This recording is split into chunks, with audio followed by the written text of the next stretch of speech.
और अलविदा देश के रतन टाटा। मशहूर उद्योगपति रतन टाटा का देर रात निधन हो गया। टाटा समूह के चेयरमैन एरिमेट्स रतन टाटा पिछले कुछ दिन से बीमार थे। रतन नवल टाटा ने मुंबई के ब्रीच कैंडी अस्पताल में अंतिम सांस ली। वे 86 वर्ष के थे जब उनकी तबीयत बिगड़ने पर उन्हें बुधवार को आईसीयू में एडमिट कराया गया था। उनकी हालत बेहद ही गंभीर बनी हुई थी और उनके निधन ने पूरे देश भर में शोक की लहर है। उद्योग जगत से लेकर राजनीतिक जगत में लोग दुखी हैं, सबका मन भरा हुआ है और सब उन्हें तहे दिल से श्रद्धांजलि दे रहे हैं। आज सुबह 10 बजे से शाम 4 बजे तक उनके पार्थिव शरीर को मुंबई के एनसीपीए यानी कि national centre for performing art में अंतिम दर्शन के लिए रखा जाएगा। तो रतन टाटा की वो सारी उपलब्धियां आप एक एक तस्वीरों में देख सकते हैं। एक तस्वीरें 1937 में जन्मे रतन टाटा 21 साल में टाटा एम्पायर को बुलंदियों तक पहुंचाने वाले मशहूर उद्योगपति रतन टाटा जी आज हमारे बीच नहीं हैं।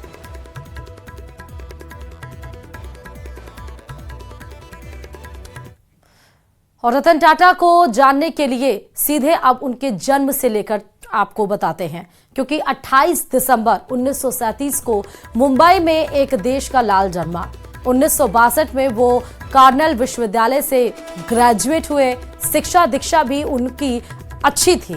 1962 में ही टाटा समूह में वो शामिल भी हुए।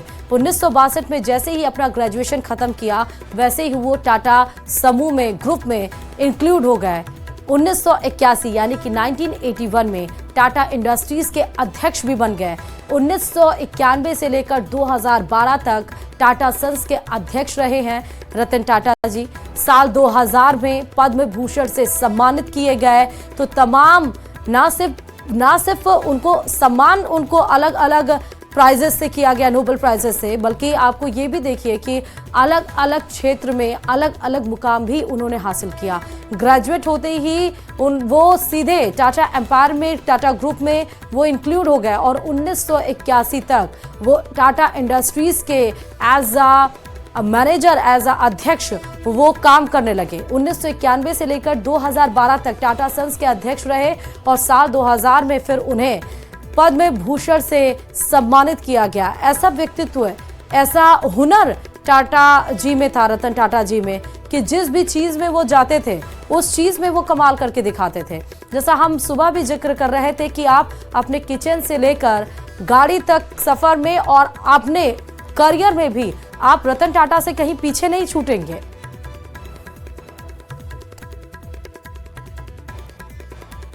और रतन टाटा जी के जाने की वजह से देश भर में शोक की लहर है और इसलिए नामचीन हस्तियां उन्हें अपने अपने तरीके से उनको याद कर रही हैं। क्रम में आपको बताते चले कि रतन टाटा के निधन पर प्रधानमंत्री नरेंद्र मोदी ने दुख जताया है। ट्वीट भी हम आपको दिखा रहे हैं पीएम मोदी का।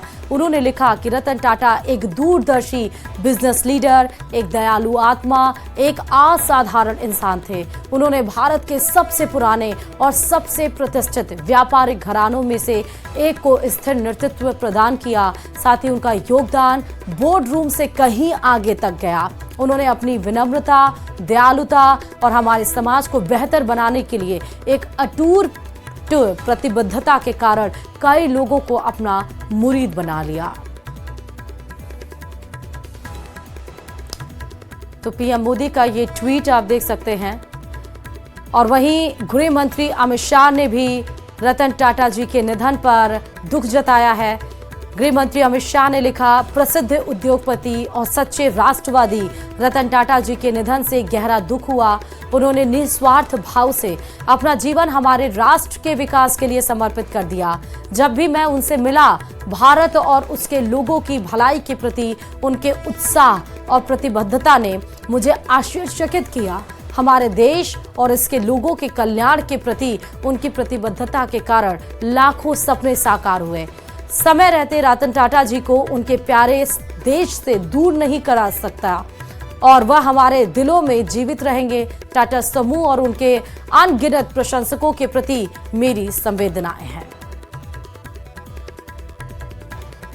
तो पीएम मोदी से लेकर गृह मंत्री अमित शाह का आपको ट्वीट दिखाया और बताया कि किस किस तरीके से जब अलग अलग नामचीन हस्तियां उनसे मिली और किस तरह से अपने शब्दों में रतन टाटा के व्यक्तित्व को पिरोया गया है। और उसके बाद रतन टाटा के निधन पर रिलायंस इंडस्ट्रीज के चेयरमैन मुकेश अंबानी ने भी दुख जताया। उन्होंने कहा कि यह भारत और भारतीय उद्योग जगत के लिए बहुत दुखद दिन है। रतन टाटा का निधन सिर्फ टाटा समूह के लिए ही नहीं बल्कि हर भारतीय के लिए एक बड़ी क्षति है। व्यक्तिगत स्तर पर रतन टाटा के निधन ने मुझे बहुत दुख पहुंचाया है क्योंकि मैंने एक प्रिय मित्र खो दिया। तो रिलायंस इंडस्ट्रीज के चेयरपर्सन मुकेश अंबानी ने भी अपने एक प्रिय अजीज मित्र को खोने पर दुख जताते हुए भावभीनी श्रद्धांजलि अर्पित की है। उसके बाद उद्योगपति रतन टाटा के निधन पर न सिर्फ गृह मंत्री अमित शाह, पीएम मोदी, मुकेश अंबानी बल्कि राजस्थान के मुख्यमंत्री भजनलाल शर्मा ने भी दुख जताया। उन्होंने कहा, रतन टाटा का योगदान केवल व्यावसायिक क्षेत्र तक ही सीमित नहीं था, उन्होंने समाज सेवा और राष्ट्र निर्माण में भी अपना अमूल्य योगदान दिया। उनके नेतृत्व में टाटा समूह ने न केवल वैश्विक स्तर पर भारत का नाम रोशन किया बल्कि देश के आर्थिक और सामाजिक विकास में भी महत्वपूर्ण भूमिका निभाई। तो 86 साल की उम्र में रतन टाटा जी लोगों के दिलों में अपनी छाप, अपनी पहचान, अपने सरल भाव का व्यक्तित्व, अपना प्यार ये छोड़ के पीछे चले गए। आज के बाद से भले हम रतन टाटा जी को देख ना पाए लेकिन उनकी यादों को, उनके कामों को, उनके व्यक्तित्व को, उनकी सरलता को, उनके व्यवहार को, उनकी विनम्रता को हर कोई याद करेगा और हर कोई अपने आप को उनसे जुड़ा हुआ महसूस करता है। कोई मिल पाए या ना मिल पाए लेकिन मानो ऐसा कि घर का एक सदस्य आज हमें छोड़कर और हमें अपने पीछे छोड़कर चला गया हो। ऐसे थे रतन टाटा जी।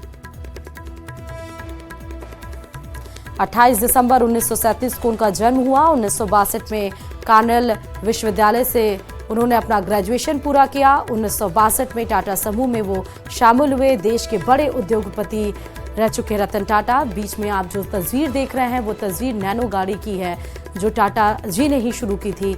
यहाँ तक कि कपड़ों को लेकर के क्योंकि जो देश है भारत देश वो मिडिल क्लास उनका रेशियो ज़्यादा है, इसलिए उसको देखते हुए उन्होंने ज़ूडियो जैसे कपड़ों को लॉन्च किया, एक ब्रांड लॉन्च किया जिसमें आम जनता भी, एक मिडिल क्लास फैमिली भी जाके अच्छे कपड़े पहन सके और कम दाम में भी। ये सोच उनकी थी कि मार्केट के हिसाब से वो ऐसी चीज़ें लेकर आते थे कि हाई क्लास से लेकर मीडियम क्लास और लोअर क्लास भी समाज का हर जो 3 तबका होता है समाज का किसी भी देश का, ना सिर्फ भारत, उसके प्रति भी उनका विचार था। जैसे गृह मंत्री अमित शाह ने कहा कि जब वो मिलते थे तो हमेशा से भारत के लोगों के लिए वो बात करते थे, उनको कैसे आगे बढ़ाया जाए, कैसे लोग हैं, ऐसा व्यक्तित्व था रतन टाटा जी का।